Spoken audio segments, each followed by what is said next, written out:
अंकिता और आप देख रहे हैं सत्यहिंदी.com। एक नजर अब तक की सुर्खियों पर। चंद्रबाबू नायडू ने आज बुधवार को चौथी बार आंध्र प्रदेश के मुख्यमंत्री के रूप में शपथ ली। विजयवाड़ा में हुए उनके शपथ ग्रहण समारोह में प्रधानमंत्री नरेंद्र मोदी, गृह मंत्री अमित शाह, परिवहन मंत्री नितिन गडकरी और रक्षा मंत्री राजनाथ सिंह शामिल हुए। नायडू के साथ जनसेना पार्टी के अध्यक्ष पवन कल्याण ने भी मंत्री पद की शपथ ली। उन्हें राज्य का उप मुख्यमंत्री बनाया गया है। कुल 24 नेताओं ने मंत्री पद की शपथ ली है, जिसमें चंद्रबाबू नायडू के बेटे नारा लोकेश भी शामिल हैं। बता दें कि आंध्र प्रदेश में लोकसभा चुनाव के साथ ही विधानसभा चुनाव भी हुए थे। टीडीपी, जनसेना और बीजेपी वाले एनडीए गठबंधन ने 175 विधानसभा सीटों में से 164 सीटों पर जीत दर्ज की थी।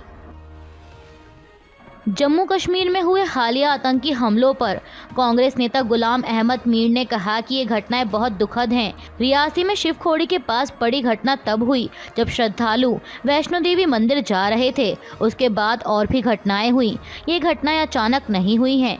यह पिछले 5 सालों से हो रहा है, जब से सरकार ने जम्मू कश्मीर के बारे में फैसला लिया और केंद्र ने सारा नियंत्रण अपने हाथ में ले लिया है। जम्मू कश्मीर में हुए आतंकी हमलों पर कांग्रेस नेता राहुल गांधी ने भी केंद्र की मोदी सरकार को घेरा है। उन्होंने कहा कि बधाई संदेशों का जवाब देने में व्यस्त नरेंद्र मोदी को जम्मू कश्मीर में निर्ममता से मौत के घाट उतार दिए गए श्रद्धालुओं के परिवारों की चीखें तक सुनाई नहीं दे रही। कांग्रेस नेता ने कहा कि रियासी, कठुआ और डोडा में पिछले 3 दिनों में 3 अलग अलग आतंकी घटनाएं हुई हैं, लेकिन प्रधानमंत्री अब भी जश्न में मगन हैं। देश जवाब मांग रहा है। आखिर भाजपा सरकार में आतंकी हमलों की साजिश रचने वाले पकड़े क्यों नहीं जाते? कांग्रेस नेता गौरव गोगोई ने प्रधानमंत्री मोदी पर निशाना साधते हुए कहा कि जब तक मोदी प्रधानमंत्री हैं, मुझे नहीं लगता कि संसद के प्रति उनका दृष्टिकोण बदलने वाला है। वे अब भी दबाव बनाने, निलंबित करने, अयोग्य ठहराने की कोशिश करेंगे। लेकिन हाँ, फुटबॉल की तरह जहां पहले 3 डिफेंडर थे, अब हमारे डिफेंडरों की दीवार बड़ी और अधिक मजबूत है। यही विपक्ष की भूमिका है और यही जनता हमसे उम्मीद करती है। इसलिए जनता ने हमें वोट दिया है और हम जनता की उम्मीदों पर खरे उतरेंगे। नीट यूजी 2024 के रिजल्ट पर जारी विवाद के बीच कांग्रेस नेता अजय राय ने कहा कि पहले उत्तर प्रदेश में पेपर लीक की घटनाएं होती थीं। उत्तर प्रदेश में 19 पेपर लीक हो चुके हैं। नीट में जो हुआ वह वास्तव में दुर्भाग्यपूर्ण है और इन परीक्षाओं को आयोजित करने वाले संगठन और सरकार पर भी सवाल उठाता है। दिल्ली जल संकट को लेकर जल मंत्री आतिशी ने मुख्य सचिव को पत्र लिखा है। दरअसल जल संकट से जूझ रही दिल्ली को देखते हुए केजरीवाल सरकार ने सभी जोन में एडिशनल डिस्ट्रिक्ट मजिस्ट्रेट और डिविजनल मजिस्ट्रेट स्तर के अधिकारियों को तैनात किया है। इनके साथ तहसीलदारों की एक टीम और दूसरे अधिकारी भी होंगे। ये क्विक रिस्पांस टीम के तौर पर काम करेंगे। ये टीमें पानी की समस्या और वाटर टैंक की शिकायत मिलने पर उसका तुरंत समाधान करेंगी। अब इसी मामले में आतिशी ने मुख्य सचिव को पत्र लिखकर उनको ये सुनिश्चित करने का निर्देश दिया है कि ये टीमें मुख्य जल वितरण तंत्र की निगरानी करें और इसका निरीक्षण करें। साथ ही ये टीम मुख्य जल पाइपलाइन का निरीक्षण कर ये भी सुनिश्चित करेंगे कि कहीं पानी का लीकेज ना हो और अगर पानी कहीं लीक हो रहा है तो उसे 12 घंटे के अंदर ज़रूर ठीक किया जाना चाहिए। आतिशी ने यह भी निर्देश दिया कि क्विक रिस्पांस टीम इस मामले में जो भी निरीक्षण या कार्रवाई करेगी, उसकी रिपोर्ट रोजाना उनके ऑफिस में शाम 5 बजे तक जमा कराएगी।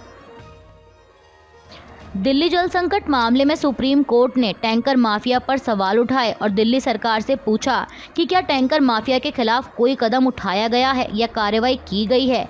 अब इसी मामले पर शिवसेना यूबीटी सांसद प्रियंका चतुर्वेदी की भी प्रतिक्रिया आई है। प्रियंका चतुर्वेदी ने कहा कि यह दुखद है कि केंद्र सरकार और राज्य सरकार के आपसी राजनीतिक झगड़ों का भुगतान आम जनता को भुगतना पड़ रहा है और इन सब में सुप्रीम कोर्ट को हस्तक्षेप करना पड़ रहा है। क्या केंद्र सरकार तमाशा देखने वाली सरकार है? क्या केंद्र राज्य को मदद नहीं कर सकती? यह उस दौर की याद दिलाता है जब कोविड की स्थिति थी। मैं उम्मीद करती हूं कि दोनों अपने राजनीति को खत्म करके इस समस्या का समाधान करेंगे। जम्मू कश्मीर के कठुआ जिले के सैदा सुखल गांव में चरमपंथियों ने कल मंगलवार को हमला कर दिया। मीडिया रिपोर्ट्स के मुताबिक यह गांव पाकिस्तान की सीमा के पास स्थित है। जम्मू पुलिस के मुताबिक इस हमले में एक आम नागरिक घायल हुआ और एक संदिग्ध पाकिस्तानी मारा गया है। जम्मू क्षेत्र के अतिरिक्त पुलिस महानिदेशक आनंद जैन ने मीडिया को बताया कि रात करीब 8 बजे सैदा सुखल गांव में 2 आतंकवादी जो सीमा पार से हाल ही में घुसपैठ करके आए थे, उन्होंने कई घरों से पानी मांगा। इससे लोगों को संदेह हुआ और लोगों ने अपने दरवाजे बंद कर लिए। लोग डर गए थे। सूचना मिलते ही पुलिस अधिकारी और स्टेशन हाउस अधिकारी के नेतृत्व में एक पुलिस की टीम गांव पहुंची। एडीजीपी ने बताया कि एक आतंकवादी ने ग्रेनेड फेंकने की कोशिश की और गोलीबारी में मारा गया, जबकि दूसरा आतंकवादी गांव में छिपा हुआ बताया जा रहा है, जिसके लिए तलाशी अभियान जारी है। कठुआ जिले के अलावा वहीं एक अलग वाकये में जम्मू के डोडा में सुरक्षा बलों और चरमपंथियों के बीच मुठभेड़ चल रही है। समाचार एजेंसी पीटीआई के अनुसार एडीजी पुलिस आनंद जैन ने बताया कि चरमपंथियों ने डोडा के चतरगला इलाके में 4 राष्ट्रीय राइफल्स और पुलिस की संयुक्त चौकी पर फायरिंग की। इस घटना में अब तक किसी के मारे जाने की खबर नहीं है। सुरक्षा बलों द्वारा इलाके की घेराबंदी कर दी गई है। गजा और इजराइल में युद्ध विराम को लेकर अमेरिका ने यूएनएससी में एक प्रस्ताव पेश किया था। इसमें शुरुआत में 6 सप्ताह तक युद्ध विराम करने की बात कही गई और दूसरे फेज में युद्ध विराम स्थायी कर दिया जाएगा। इसके अलावा इसमें गजा में दोबारा निर्माण कार्य शुरू करने की बात की गई। अब इस प्रस्ताव पर इजराइल ने तो सहमति जताई थी, लेकिन हमास के जवाब का इंतजार किया जा रहा था और अब इस प्रस्ताव पर हमास की भी प्रतिक्रिया आई है। हमास का कहना है कि वे इजराइल की प्रतिबद्धता चाहते हैं कि ये युद्ध विराम स्थायी हो। हमास ने अपने बयान में गजा में लड़ाई को पूरी तरह से रोकने का आह्वान किया। हमास और उसके सहयोगी ने कहा कि यह प्रतिक्रिया हमारे फिलिस्तीनी लोगों के हितों को प्राथमिकता देती है और हम गजा पर चल रहे हमलों को पूरी तरह से रोकने पर जोर दे रहे हैं। दोनों ग्रुप ने कहा कि वो इस युद्ध को खत्म करने वाले समझौते पर पहुंचने के लिए सकारात्मक रूप से बातचीत के लिए तैयार हैं। राजस्थान की बांसवाड़ा सीट पर दिग्गज नेता महेंद्रजीत सिंह मालविया को हराकर बड़ी जीत दर्ज करने वाले भारत आदिवासी पार्टी सांसद राजकुमार रौत इन दिनों काफ़ी चर्चा में बने हुए हैं। दरअसल एनडीए की सरकार बनने के बाद कुछ दिन पहले चर्चाएं चली थीं कि राजकुमार रौत एनडीए में शामिल होने वाले हैं। हालांकि यह सिर्फ अटकलें लगाई जा रही थीं, लेकिन अब एक बार फिर उन्हीं अटकलों ने जोर पकड़ लिया है और ऐसा इसलिए क्योंकि राजकुमार रौत और उनकी पार्टी के विधायक कल मंगलवार को मुख्यमंत्री भजनलाल शर्मा से मिलने पहुंचे और इस मुलाकात की फ़ोटो भी सोशल मीडिया पर जारी की गई। हालांकि आपको बता दें कि राजकुमार रौत से कई बार एनडीए में शामिल होने को लेकर सवाल पूछा गया है, जिसमें वह कह चुके हैं कि वह स्वतंत्र ही काम करेंगे और फिलहाल इस मुलाकात की वजह बताई जा रही है कि वह सांसद बनने के बाद अपनी विधायकी से इस्तीफा देने के लिए विधानसभा अध्यक्ष वासुदेव देवनानी से मिले और इस्तीफा दिया। बीजेपी को ओडिशा विधानसभा में मिली जीत के बाद अब राज्य में सरकार बनाने की कवायद तेज हो गई है। पार्टी द्वारा मोहन चरण मांझी को मुख्यमंत्री चुना गया है। अब इस पर प्रतिक्रिया देते हुए ओडिशा के मनोनीत मुख्यमंत्री मोहन चरण मांझी ने कहा कि 25 साल का संघर्ष रहा है। विधायक के रूप में कार्य करते करते आज सरकार में जगह मिली। इसके लिए मैं महाप्रभु जगन्नाथ और ओडिशा की जनता का धन्यवाद करता हूँ। मैं इस दायित्व को निश्चित रूप से निभाऊंगा। मैं गरीब परिवार से आता हूं। भाजपा की ऐसी विचारधारा है जो एक साधारण कार्यकर्ता को बड़ी जिम्मेदारी देती है। हम गरीबों की सेवा करेंगे और ओडिशा के लोगों का विकास करेंगे। राज्य में डबल इंजन की सरकार आ गई है और अब हम ओडिशा के लिए प्रस्तावित संकल्प पत्र के अनुसार काम करेंगे। हम लोगों की सेवा करने के लिए अच्छे से अच्छा काम करेंगे। दिल्ली जल संकट के बीच आम आदमी पार्टी नेता और पर्यावरण मंत्री गोपाल राय ने कल मंगलवार को ग्रीष्मकालीन कार्य योजना और वृक्षारोपण अभियान के संबंध में दिल्ली सचिवालय में बैठक की। इस बैठक के बाद आप नेता ने कहा कि पिछले 2 महीने से आचार संहिता के कारण गतिविधियां काफ़ी धीमी थी। आज हमने पर्यावरण और वन विभाग के अधिकारियों के साथ बैठक की है।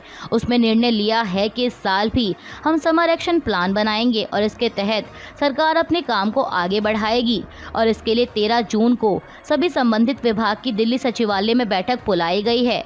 उस दिन हम अपना समर एक्शन प्लान जारी करेंगे। नीट यूजी 2024 के रिजल्ट को लेकर विवाद जारी है। इस पर प्रतिक्रिया देते हुए शिवसेना यूबीटी विधायक आदित्य ठाकरे ने कहा कि हर एक क्षेत्र में ऐसा ही खेल चल रहा है।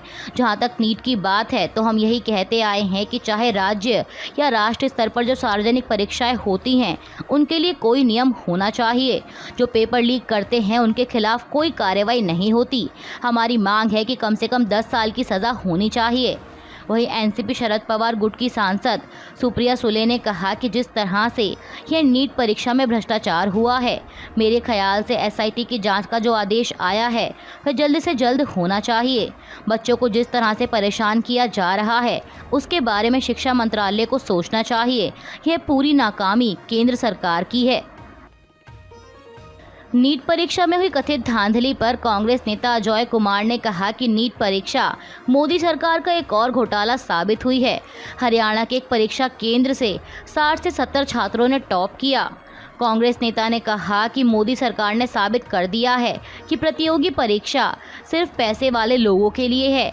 गरीब परिवार के छात्र जो संघर्ष कर रहे हैं उनके साथ धोखा हुआ है। इस मामले की न्यायिक जांच होनी चाहिए। उन्होंने कहा कि तमिलनाडु का रुख बिल्कुल स्पष्ट है और हम इस रुख का समर्थन करते हैं। मुझे लगता है कि हर राज्य को इसके बहिष्कार की मांग करनी चाहिए। दरअसल आपको बता दें कि तमिलनाडु में नीट परीक्षा पर प्रतिबंध लगाने की मांग की गई है। लोकसभा चुनाव संपन्न होने और एनडीए की सरकार बनने के बाद प्रधानमंत्री मोदी ने एक्स पर ट्वीट किया है कि चुनाव प्रचार के दौरान पूरे भारत में लोगों ने मेरे प्रति स्नेह के प्रतीक के रूप में अपने सोशल मीडिया पर मोदी का परिवार जोड़ा। इससे मुझे बहुत ताकत मिली। भारत के लोगों ने एनडीए को लगातार तीसरी बार बहुमत दिया है, जो एक तरह का रिकॉर्ड है, और हमें अपने देश की बेहतरी के लिए काम करते रहने का जनादेश दिया है। पीएम मोदी ने आगे कहा कि हम सभी एक परिवार हैं।